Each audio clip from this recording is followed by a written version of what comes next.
Assalamualaikum warahmatullahi wabarakatuh. Selamat malam, salam sejahtera untuk kita semua. Semoga teman-teman sekalian selalu diberikan kesehatan oleh Allah Subhanahu wa taala.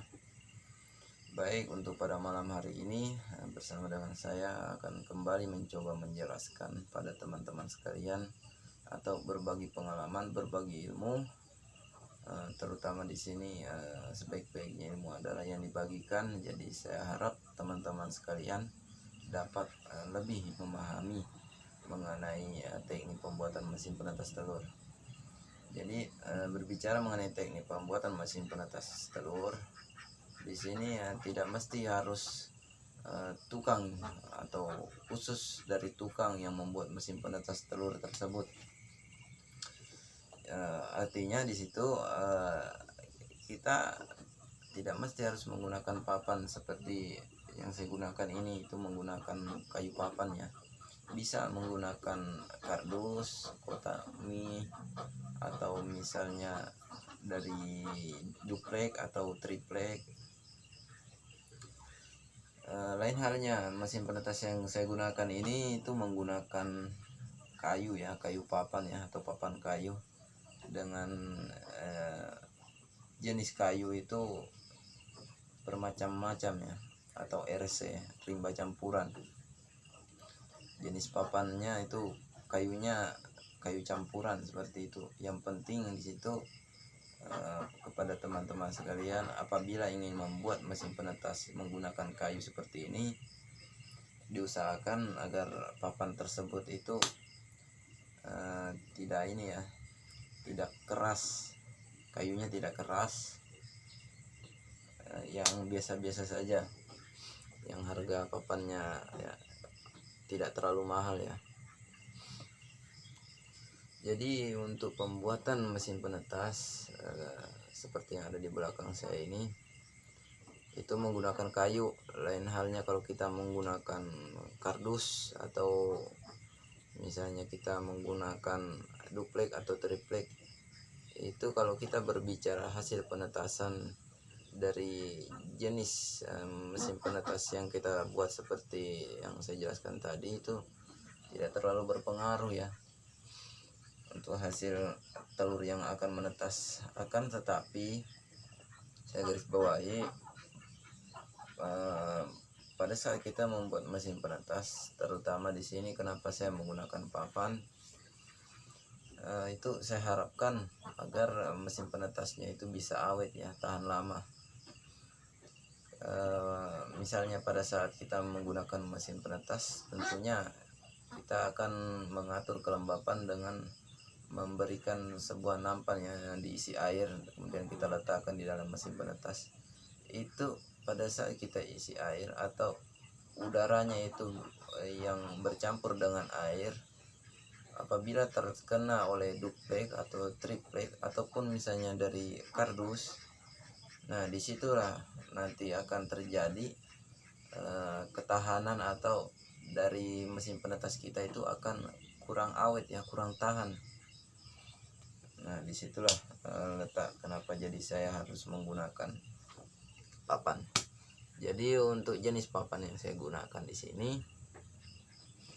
itu tidak teratur ya, maksudnya di sini jenis papan atau kayunya itu adalah RC atau rimba campuran. Nah untuk papannya sendiri diutamakan agar menggunakan papan yang tidak keras, itu tidak keras, agar dapat memudahkan kita pada saat pembuatan mesin penetas. Jadi kepada teman-teman sekalian, sedikit saran seperti apa yang saya jelaskan tadi. Apabila misalnya tidak terlalu banyak modal dalam pembuatan mesin penetas, itu bisa menggunakan kardus atau menggunakan triplek. Kalau misalnya sudah punya modal, bisa nanti membuat mesin penetas dari kayu papan ya. Jadi sembari saya menjelaskan, saya akan mencoba memperlihatkan kepada teman-teman ukuran dari mesin penetas yang saya gunakan.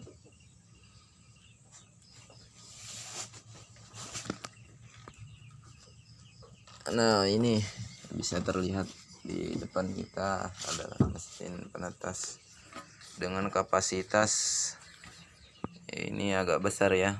Kapasitasnya bisa mencapai 250 sampai 300 menggunakan rak geser. Jadi untuk ukuran lebarnya di sini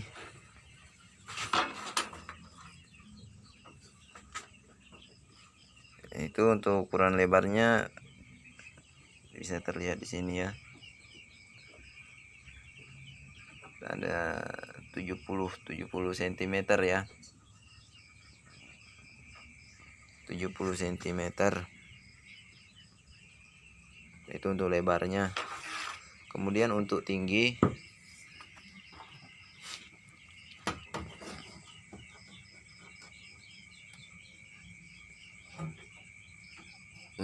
tingginya di sini yaitu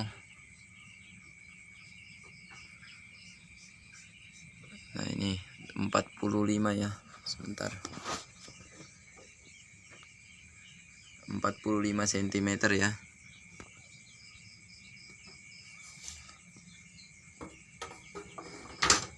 Adapun untuk panjang dari mesin penetas ini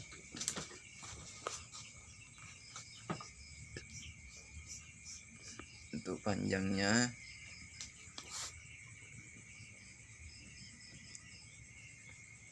nah, itu tanda ya.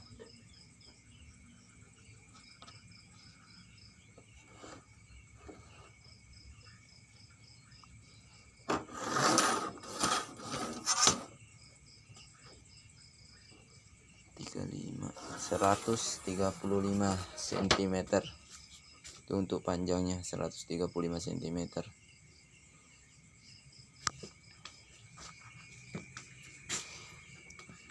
Nah, di sini saya menggunakan papan biasa seperti ini ya. Papannya itu tidak terlalu keras, jadi papan dengan harga yang tidak terlalu mahal ya. Nah, untuk tinggi cerminnya itu di sini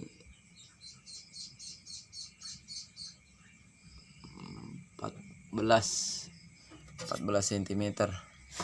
Dan kemudian panjang cerminnya di sini sekitar 71 cm. Seperti itu ya.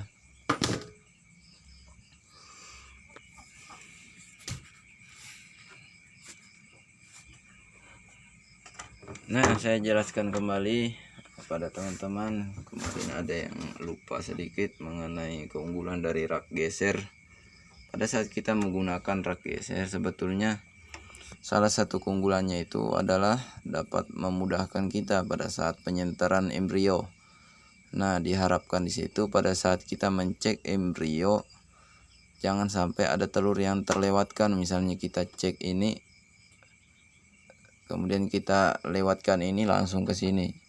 Jadi kalau misalnya teratur seperti ini itu lebih detail ya. Pada saat kita cek itu pasti semuanya terlihat jelas embrio yang berkembang atau tidak itu pada saat kita senter. Lain halnya kalau tidak menggunakan rak geser, itu telurnya itu tidak beraturan. Jadi sulit sekali untuk meratakan pada saat kita mencek. Kalau mau rata dicek itu biasanya langsung saja kita cek satu, kita keluarkan.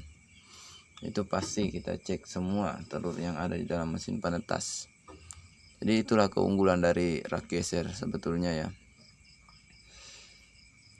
Salah satu keunggulan dari rak geser maksudnya.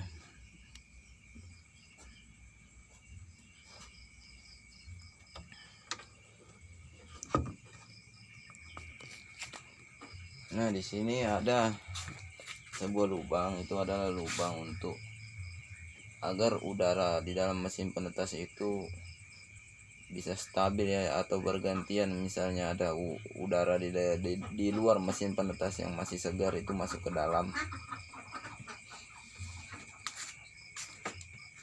Kemudian untuk lubang udara ini itu saya bor menggunakan alat khusus seperti ini ya alatnya ya.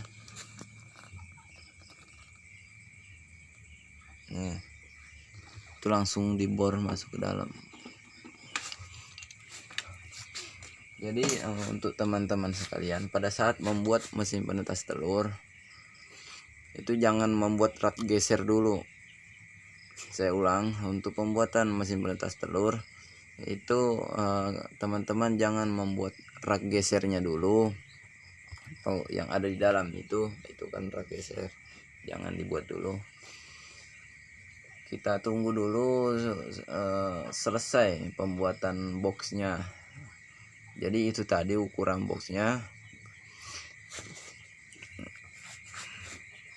Untuk pembuatan box mesin penetas itu, kalau saya terlebih dahulu saya buat papannya dulu seperti ini. Ini saya rangkai. Itu menggunakan paku ukuran panjang sekitar 6 cm.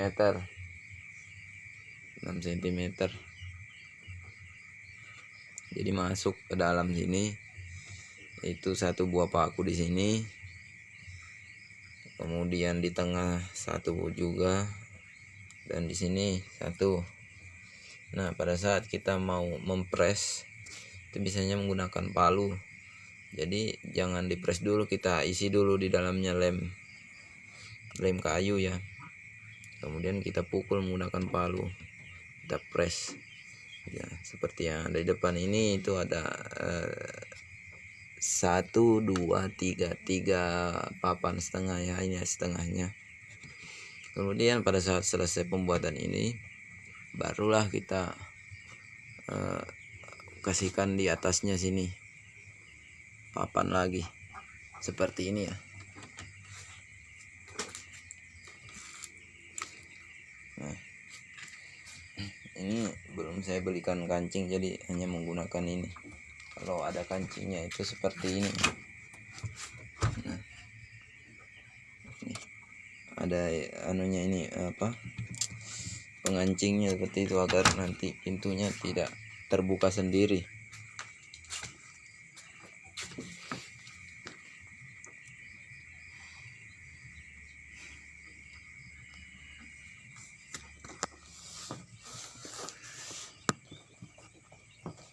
Jadi untuk video pada malam hari ini saya cukupkan dulu. Apabila ada yang ingin ditanyakan nanti bisa langsung di kolom komentar. Yang pastinya itu untuk mesin penetas saya yang pertama ini saya jelaskan tadi ukurannya ya. Itu menggunakan 8 buah lampu. Kalau yang di sebelah ada di sana ya, itu sama menggunakan 8 lampu, akan tetapi ukurannya beda, dan di sana itu agak kecil sedikit daripada ini, karena ini yang paling besar. Saya ambil patokan ukurannya tadi, tapi untuk hasil penetasan itu semuanya sama saja, tidak ada yang berbeda. Yang penting yang kita harapkan di situ kan suhu di dalam mesin penetas itu dapat mencapai apa yang diinginkan telur. Jadi itu saja untuk teman-teman sekalian. Saya harapkan lebih semangat lagi pada saat menetaskan telur. Banyak sekali hal-hal yang harus kita perhatikan, kita pelajari bersama. Apalagi di dalam menetaskan telur bebek di sini lumayan sulit ya. Jadi tetap semangat. Kemudian saya akhiri dulu pada malam hari ini. Semoga videonya bermanfaat. Wassalamualaikum warahmatullahi wabarakatuh.